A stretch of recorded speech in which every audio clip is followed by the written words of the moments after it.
कालकादास महाराज ने वसंत पंचमी के महत्व पर प्रकाश डालते हुए कहा कि ये पर्व ज्ञान, उल्लास और नई ऊर्जा का प्रतीक है। उन्होंने बताया कि वसंत पंचमी पर गंगा स्नान की प्राचीन परंपरा है, जिससे पापों का नाश होता है और मन को शांति मिलती है। महाराज के अनुसार ये पर्व जीवन में खुशियां लाने और नकारात्मकता दूर करने का संदेश देता है। इसलिए वसंत ऋतु के स्वागत में वसंत पंचमी श्रद्धा और उल्लास के साथ मनाई जाती है। प्रयागराज कुंभ से हमारी सहयोगी सुधा श्रीवास्तव की रिपोर्ट। सूरज न बदला, चांद न बदला, बदल गया इंसान, कितना बदल गया इंसान। हे गंगे माँ, हे बीड़ादानी सरस्वती माता, देखो आपका माघ मेला महापर्व मनाया जा रहा है और गंगा तट पे श्रद्धालुओं की भीड़ लगी हुई है। और यहाँ पर देखो लोग भक्त में, एक भक्त डुबकी लगा रहे हैं, एक भक्त जो है वहाँ पर आराधना कर रहे हैं। और ये आपकी माया है, ये माया आपने रचा। ये जो बसंत पंचमी का पर्व है, ये जो है जीवन में बुद्धि विवेक को बढ़ाने वाला, घर में खुशहाली लाने वाला और मनोरथ पूर्ण करने वाला है। जो माँ सरस्वती की पूजा नहीं करता, उसके जब बच्चे किसी में गर्भ में आते हैं तो आपने देखा होगा कि उनके बच्चे कभी भी मंद बुद्धि वाले हो जाते हैं। इसलिए पिता माता माँ शारदे, माँ सरस्वती बीड़ादायिनी की पूजा करते हैं। क्यों करते हैं? कि माँ की कृपा हमारे ऊपर भी बने, क्योंकि माँ जगत जननी अम्बे तो है। तो कैसे है? एक जन्म देने वाली माँ, एक ऊपर से गर्भ में देने वाली माँ। तो महामाया जिसने माया रचा है, वो क्या कहती है कि हे बेटे, इस गंगा के तट पे तू आया है तो तुझे क्या चाहिए? सुख और सौभाग्य और मनोरथ सिद्धि और यश कीर्ति। तो ये कैसे आएगी? जब तेरे भाव प्रकट होंगे। आप तुम कहीं भी रहो, माँ के गंगे की कृपा पाने के लिए, माँ सरस्वती की कृपा पाने के लिए तुम्हें क्या करना पड़ेगा? उनके नाम का जाप, तप और तपस्या, ये तीनों क्या है तुम्हारे जीवन में होना बहुत जरूरी है। क्योंकि आज की लड़की बसंत पंचमी को नहीं जानती। बसंत पंचमी का मेला जानते थे कि चलो लुड़ैया खाएंगे, पापा लुड़ैया खाना है, तो वहां लुड़ैया खाने जाते थे। लेकिन माँ सरस्वती की जो पूजा करता है तो लुड़ैया तो अपने आप मिलेगी। क्यों? बुद्धि रहेगी तब ना लुड़ैया जानोगे, नहीं तो लुड़ैया बन जाओगे। इसलिए माँ जगदम्बा की कृपा पाने के लिए सरस्वती माँ, ये क्या है? जिसे अगौनी वर्ष से आई है, ये बसंत पंचमी आई है। क्या है? तुम्हारे जीवन को बसंत जैसे, मतलब तुम्हारा जीवन फलते फूलते रहे और जीवन आनंदमय जीवन जीने के लिए माँ यहाँ पर जो है जगदम्बा प्रकट होती है। ये प्रकट क्या है होती है?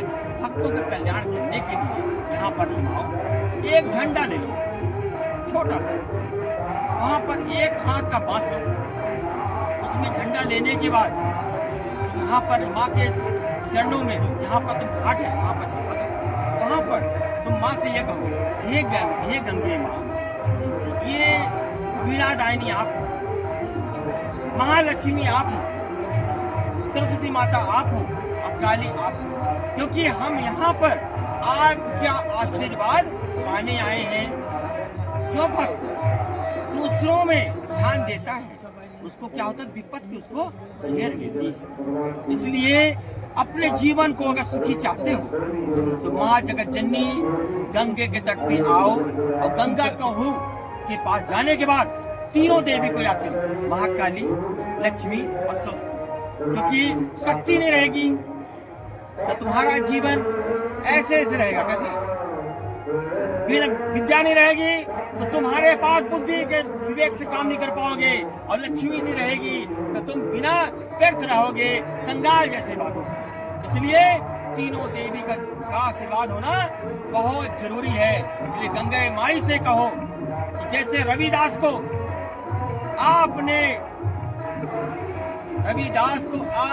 स्वर्ण का, हीरे जेवरात का आपने आभूषण दिया था, उसी प्रकार आपकी कृपा पाने के लिए हम यहाँ पर आपकी डुबकी लगाने आए हैं और ये कृपा हमें भी मिलना चाहिए, जिसमें हम अगले वर्ष आए और परिवार के साथ आए और यहाँ पर आपके नाम का जयकारा लगाते हुए भंडारा करते रहें और आपका आनंद जीवन हर हर गंगे का नाम जय जयकार करते जाएं।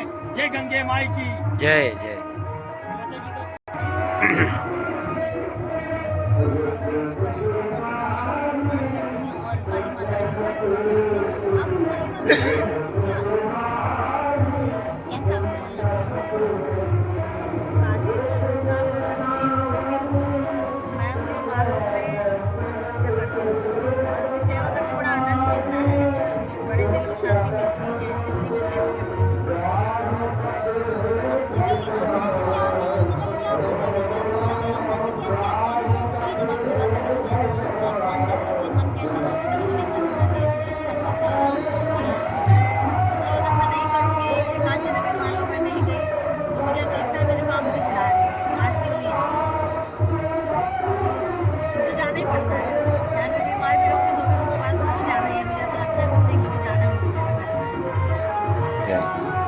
हमारे साथ माता जी बनी हुई थी और महाराज जी हैं बसंत पंचमी को लेकर उन्होंने जो कहा, और महाराज जी हम आपसे ये जानना चाहेंगे जो बसंत पंचमी जो बच्चे होते हैं वो स्कूल में जो मनाए जाते हैं, क्या आप उसके लिए कहानी आती नहीं है, क्योंकि नहाने का स्नान नहाने का नहाने का ये बसंत पंचमी एक पर्व है और माँ जगतजननी अम्बे महामाया है, तो पिता के कर्मों से पुत्र का फलता फूलता है।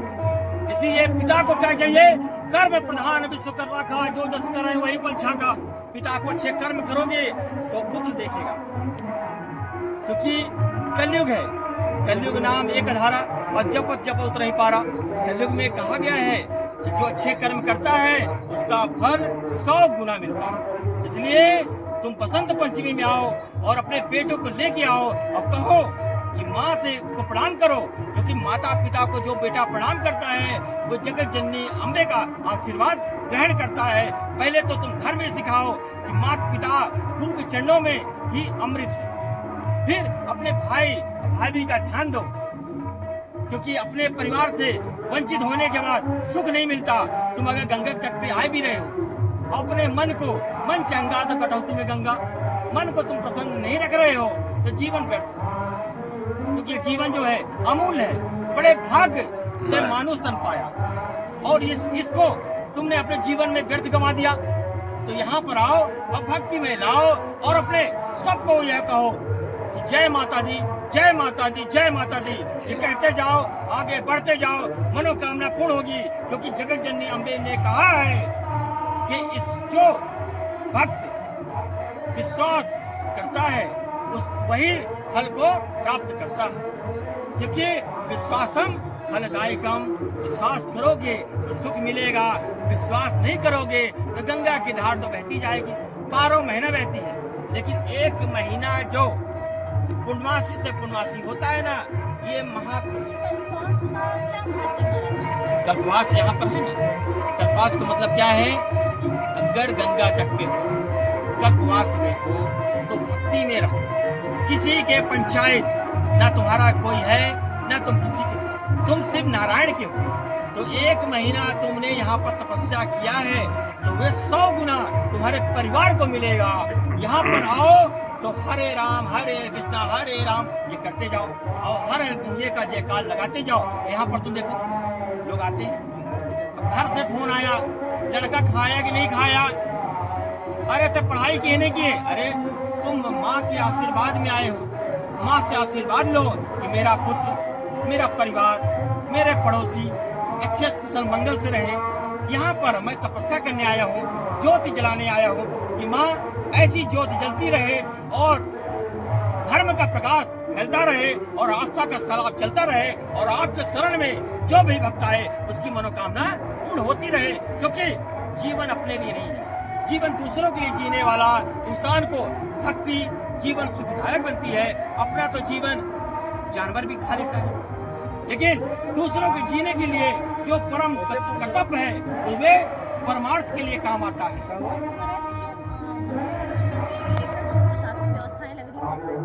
शासन बड़ा ध्यान दे रहा है।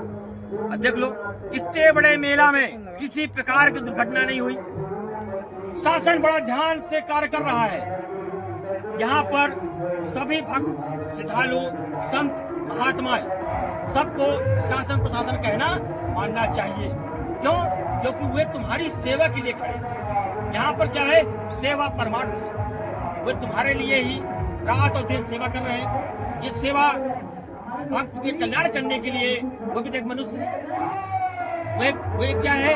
वे वानर सेना, वे हनुमंत है। हनुमंत के परमार्थ क्यों बताया गया है?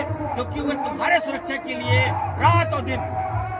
अब तुम्हें क्या चाहिए? वहां जाओ तो पूछना चाहिए कि आपने कुछ खाया क्या? लेकिन कोई भी जाता है ना, पूछता नहीं है। क्या पूछता है? अरे यार यहाँ रास्ता खोल दो, रास्ता खोल दो। अरे रास्ता तो खोल दो, कल ये पूछे क्या कि बेटा तुम कैसे जी रहे हो, कुछ खाए हो नहीं खाए हो, भूखे हो, चलो ये केला खा लो। तुम्हारा भी धर्म है, क्योंकि वो तुम्हारे लिए भी खड़े हैं। गंगा की सेवा तो एक मात्र सेवा है, लेकिन वे मात्र सेवा में तुम्हारी सेवा के लिए खड़े हैं। इसलिए सभी श्रद्धालुओं से पूछना कहता हूँ कि पुलिस प्रशासन, शासन को भी ध्यान देके उनका भी ध्यान दो, जिसमें उनका भी कल्याण हो सके, उनका परिवार का कल्याण हो सके और सभी भक्तों का कल्याण हो सके। जय हर हर। जय। कालिदास महाराज जी का आपने सुना, बसंत पंचमी को लेकर कालिदास महाराज जी के क्या विचार हैं?